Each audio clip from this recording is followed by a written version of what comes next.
Well, good morning. Morning, Jamie. There's a story that's been floating around the internet. I don't know how long it's been out there, but it crossed my eyes this week, and I thought I'd share it. It's pretty fitting. It's a story of an Airbus 380, the largest passenger plane in the world. Full-length double-decker. Matter of fact, I think there's a picture of one right there. Anybody been on an Airbus 380? No? Okay, Jeremy. Great.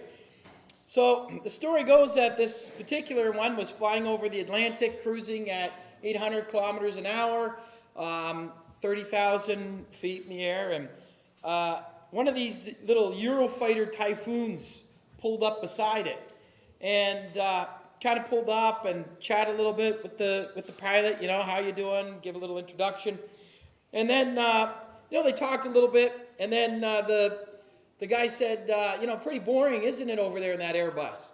And he said, check this out. And then he proceeded to do a roll, and he went into a dive, and then he ascended so quickly and just into brilliant height. And he did a couple other maneuvers and flew back beside the pilot and kind of got on there and said, I know your job's a little boring, but, what'd you think of that? And the pilot said, that was pretty impressive. Watch this.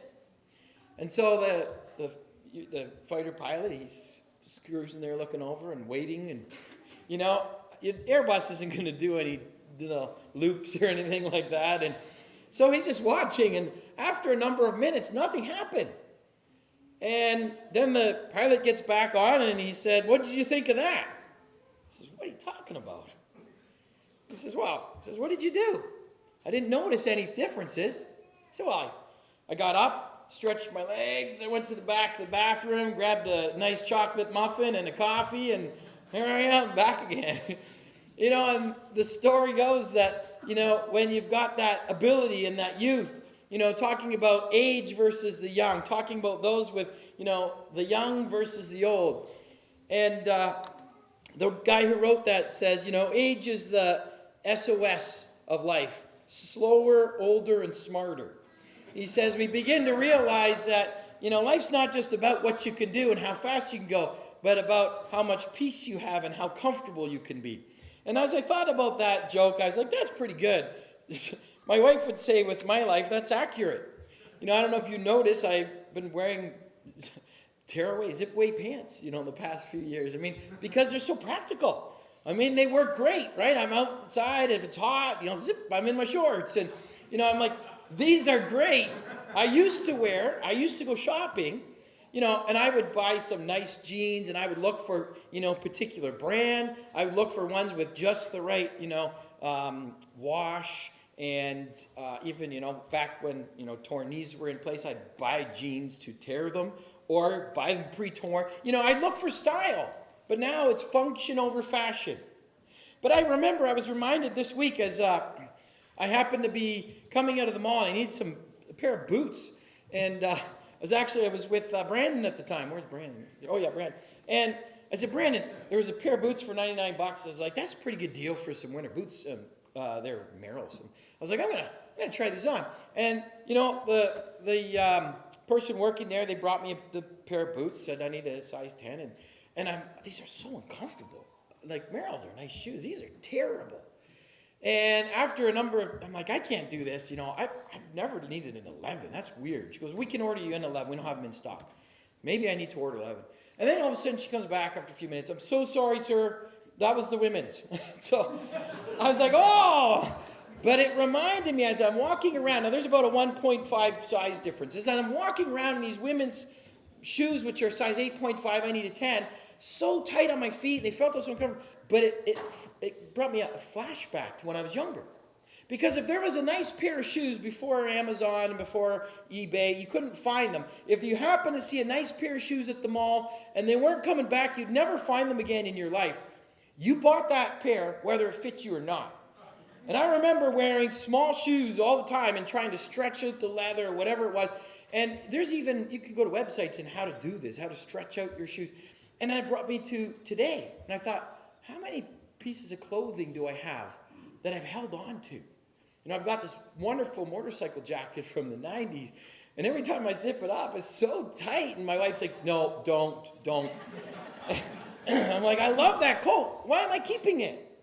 Because I like the looks of it. And as I get older, I'm like, yeah, function's more important. I'm beginning to recognize that. But when it's something we really like, when it's something we really want, we'll find a way to keep it. We'll find a way to use it. We'll squeeze into those shoes. We'll button up that shirt, whether the buttons are ready to pop. Instead of, we'll just double sew the button so it won't pop. We'll keep it. We'll work hard at it. If we're passionate for it, we'll do it. If we're not so passionate, it's not as easy. Going to the gym, dieting. Not so easy if you're not overly passionate for it. It's hard. It's hard to maintain going to the gym, and it hurts. And for some of us, faith.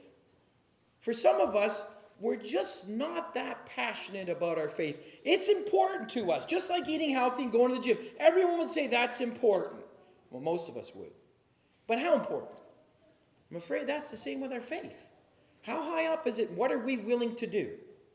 Because, there's one thing God is very passionate for. There's lots of things, but one thing in particular, and that's us. So passionate that he was willing to get uncomfortable for us. So uncomfortable.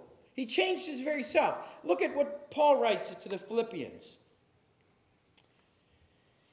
We have to have the same attitude as Christ Jesus, who existing in the form of God did not consider equality with God as something to be exploited. Instead, he emptied himself by assuming the form of a servant, taking on the likeness of humanity. And when he had come as a man, he humbled himself by becoming obedient to the point of death, even death on a cross. And when you read this statement, and when you take a look,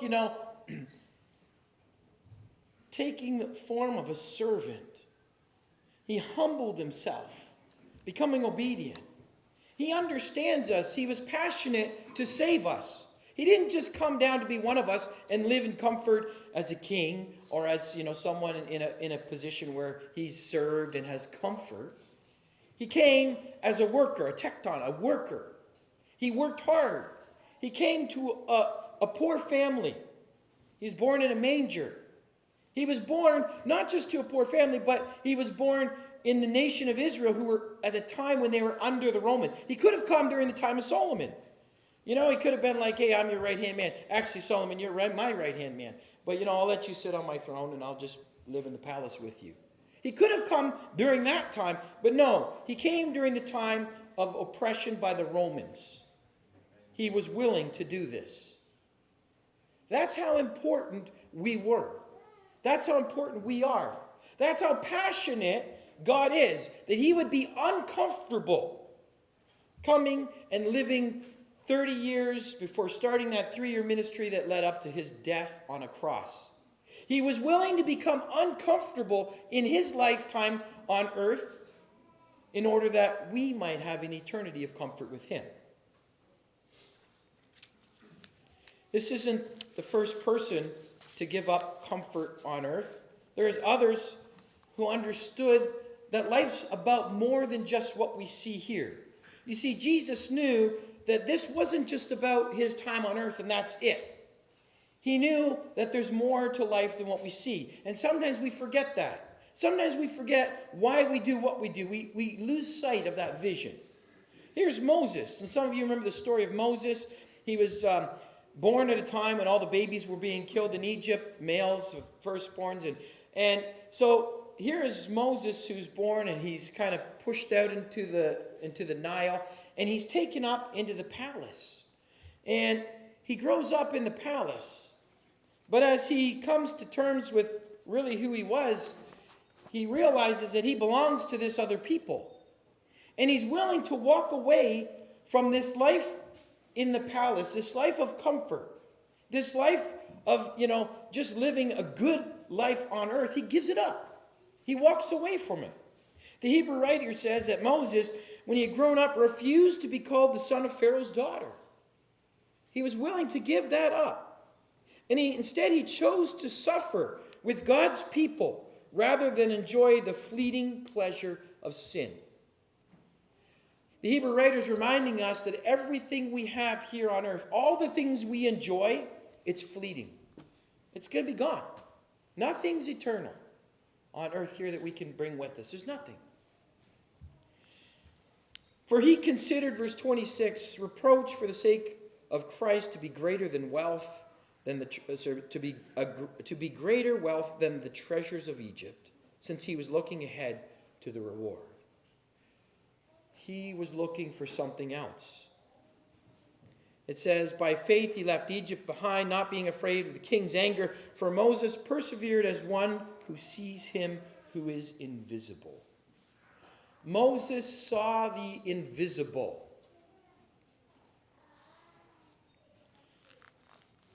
He had passion because he understood that there was more than just how he lived in the palace. There was more to life than that.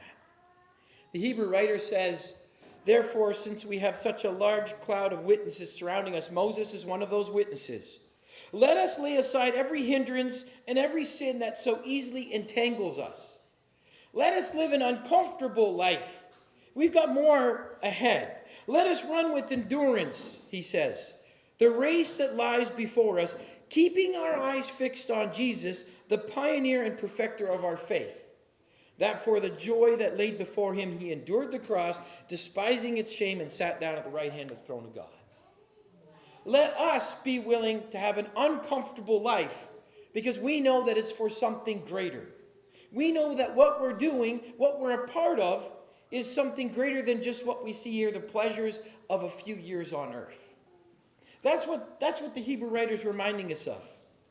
And those disciples that followed Jesus, they did that. They could have lived and minded their business, They were doing okay. The fishermen, they were fishing out there. Matthew, the tax collector, he was doing pretty well for himself. He could have minded his own business and just kept living, enjoying the little simple things that they had, and then lived and died and not bothered to follow Jesus. But Jesus came into their life and called them, and boy, did that shake up their lives. They were willing to follow him at a cost. They gave up the comforts that they once had. Matthew is a good example of someone giving up the comforts of wealth, giving up some of the comforts he had to go out and do things he wasn't used to. And eventually, all these lost their lives. They helped without a reward as Jesus sent them out. They served the ungrateful. As you see Paul going to Lystra and Derbe, and some people stoned him to death when he was there trying to help them. They ate at the table of their enemies. Peter eating in the home of Cornelius, God sending him there, him willing to do that. They tried to help their captors over and over, the Apostle Paul, trying to help those who really were putting him on trial, or maybe the guards. And he was successful with the jailer in Acts chapter 16. But how many others that didn't listen? They served the undeserving. Many that have gone before us gave up the comforts of life. They faced persecution, troubles, and ruin. And if you look back at church history in the first couple of centuries, you'll see that the church, as we see it today, so big in the world, it didn't start like that. But it got that way because people knew. They had a passion, they had a focus, they knew what they were about. They lived it, they were willing, they gave up their lives. And it made a difference. They didn't even know that 2,000 years later Christianity would be this big in the world. But they knew who they were serving and that God was able. The Hebrew writer in chapter 10, just before the great cloud of witnesses, he says, remember the earlier days after you had been enlightened, you endured hard struggle with sufferings. Sometimes you were publicly exposed to taunts and afflictions. At other times, you and your companions of those who were treated that way. For you sympathized with prisoners and accepted with joy the confiscation of your possessions because you know that you yourselves have a better and enduring possession. So don't throw away your confidence, which is of great reward. For you need endurance, so that after you have done God's will, you may receive what was promised. And then he goes on to say in verse 39, for we are not those who draw back and are destroyed, but are those who have faith and are saved. the value of faith, the value of understanding that God gave us what we didn't deserve, that God sent his Son to be uncomfortable because he had a passion to bring his people back to him. He was willing, and he calls us to do the same. And so we are called to endure, to give up the fleeting pleasures of life, to be willing to step out of comfort. Those early Christians, some of them had their possessions confiscated. You know, under the worst persecution of Christians during the reign of Diocletian, here you have an 11-year persecution of Christians. And it started with clergy in the church. First, a large church building that was built was torn down and all the books burned. And then they went after those who were preaching in the churches and those church leaders and elders, and they confiscated their homes and they imprisoned them. And what they were doing is they were going to all the Christians as well. And you would be forced, because Diocletian wanted to go back to like a pure Rome. And let's get rid of these other religions. And so Christianity was one of those. And so as a Christian, you were there and someone would come and you would have to sacrifice to the gods, to the Roman gods that they accepted, and deny your God. And then everything will be okay. Or you don't. And some would lose their possessions. Many were tortured and lost their lives. Some were thrown in the arena to the beasts, the gladiator combat. Terrible way that many of them died. But many of them, they knew what their life was about. They were willing to give their lives because they knew that, and to give their valuables up, their property was confiscated, they lost all kinds of stuff because they knew that it wasn't about me. They had their eyes fixed on what was ahead.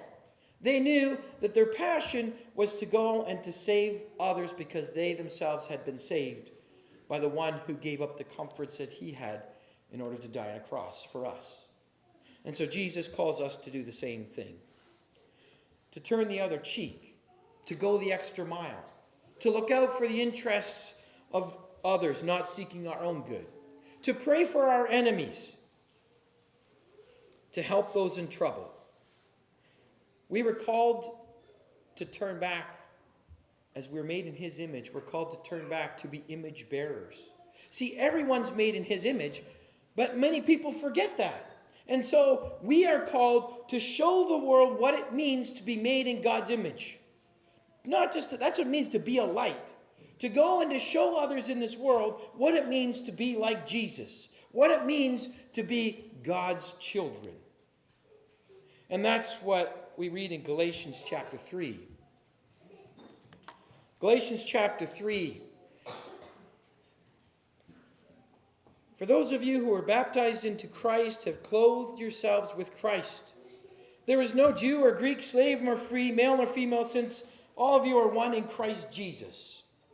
And if you belong to Christ, then you're Abraham's seed and heirs according to the promise.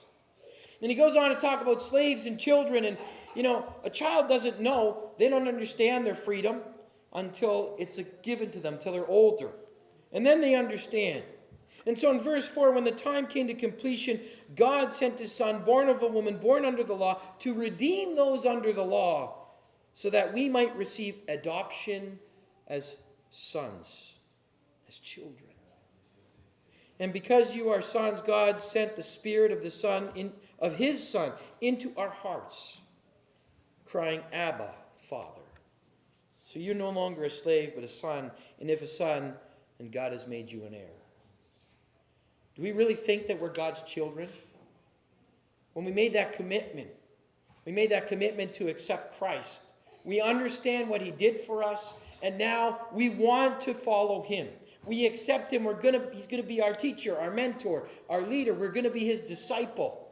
And so we say, okay, Jesus, you gave up the comforts of heaven to come down to earth, and you've called us to do the same, to give up the comforts that we've had on earth. Why? Because we are passionate about the lost, just as he was about us, because we were the lost. Do we have that same passion for others? Or do we just take that gift Jesus gave us and say, wow, great, thanks, and walk away? Because that's not how it works. The gift that Jesus gave us is a gift that we are to share with others. If you are grateful for that gift, then we share it with others. So how do we share? How are we lights? How do we show our passion for others? We're different. I wonder what it looks like to be different. I wonder, if I were to say, how are we different than the world? If you were to come up with a little list, maybe you could do that this week. Ask yourself, how am I different? Because a lot of us, it's so easy just to kind of get into a routine and do the same things and to be just like everyone else. It's easy to do that. Those who stand out are those who do things that are not comfortable. So, let me give you an example. You see someone who's missed the bus. It's pouring rain, and they're running for the bus.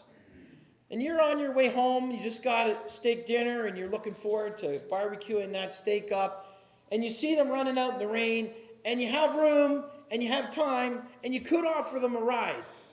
They missed the bus, and you could beat them just one stop up. Get in, I'll take you to the next stop. Or maybe I'll take you home. Do we do that? We're going to miss our steak dinner. Might call it off. There's one little thing we can do. Or someone who's walking down the street from that grocery store that you just left. And you could tell they've got a hard time. They got 3 or 4 bags in each hand. And they get 10 steps and they put them down. And then you could see them stretching their hands, pick them up again, walk another 10 steps. Do you just drive past them? Do you just look at them? That poor person. They're going to learn. You got to buy a cart. Or do you ever stop and say, hey, can I offer you a drive? Can I help put your groceries in the back and I'll take you down the street? It's not a hard thing to do. Some of us do that. People have come to me and said, Jamie, someone missed their bus and I was able to give them a ride and they couldn't believe it. Because not many people do that.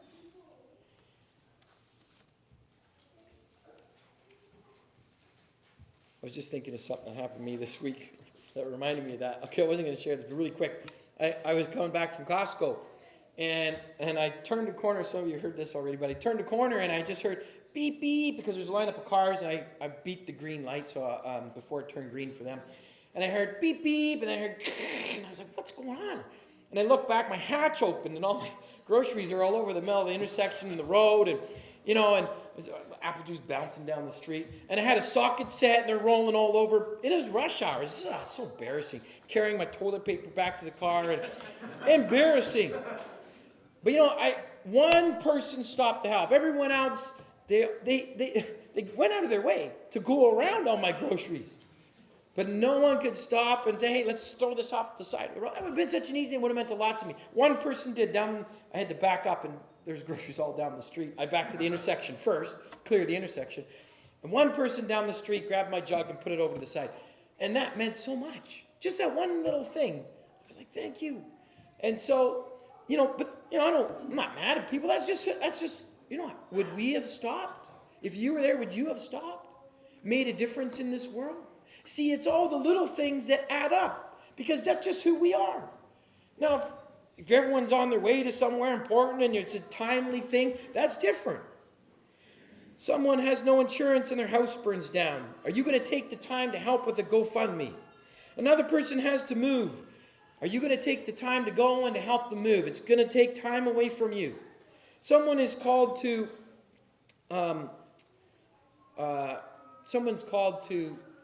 service.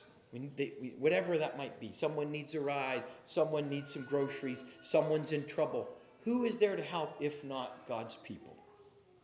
Other people might stop and help. They might not know why they're doing it. We know why we're doing it. Because we're imitating Jesus, who had time to go into those little villages, who had time for those people. He made time for those people who were hurting and lost and in trouble. And so this morning, I just want to remind us that Jesus has called us. And being called means changing our lives. A little more discomfort.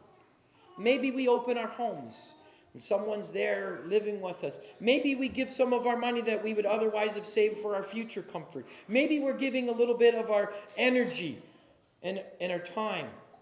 But all those things add up because we don't do it for ourselves. We're looking to who we do it for. The passion of God to save the lost is in our hearts. And when we go out of our way in discomfort, we'll be surprised one day when Jesus shows us, look at everything you did and look what it accomplished. You may be in for a big surprise. I'm going to end this morning with the Lamborghini Countach. All right, so some of you are like, yeah, look at that. Now that's a car. In the 1980s, this was a iconic vehicle. As a matter of fact, by the way, I think they made something like 850 of them this year. They remade it, limited run. So if anybody wants one, now's your chance, 2022. Okay, beautiful car. I don't know, if someone gave you a Lamborghini, I don't know too many of us that would not want a Lamborghini. All right? Yeah. So most of it would be, I would take a Lamborghini. But do you know that this car, if you can go on and watch it on YouTube and do some research, this was one of the most uncomfortable cars to drive. I mean, if you look on the inside, even the rear window, I mean, there's your little rear window right there. There's no blind spots. I mean, this thing, it's got great handling, but it's the room inside of this car. I mean, there's your room. I mean, yeah, you got a little cockpit, not much room for your legs, and this is not a comfortable car. Even this year's reissue, there's a guy driving it. I mean, I don't know, that doesn't look very comfortable to me. You got to kind of look down. So, but still, if that's me and I got to drive like that to drive a Lamborghini, hey, no problem, right? Well, listen. Life as a Christian might seem like this. It's not that comfortable. And it doesn't feel that good. And, you're like, oh, man, I have no trunk space and I don't have room for myself. And, it might not feel comfortable to live as a Christian. But when that ride's over and you step out of the car and you look back and remember what you were in, this is not our church. This is the church of Jesus. And the church of Jesus is something that is beautiful and perfect. Being a part of God's kingdom, being a child of the King, is something we will all marvel at when we fully understand what that means. And one day we will. So may God give us endurance to endure, and may God fill our hearts with passion for others, just as Jesus had passion, so that we'll go out of our way and live more uncomfortable lives, because the comfort we give up makes a difference to someone else. Let's stand as we sing our final hymn.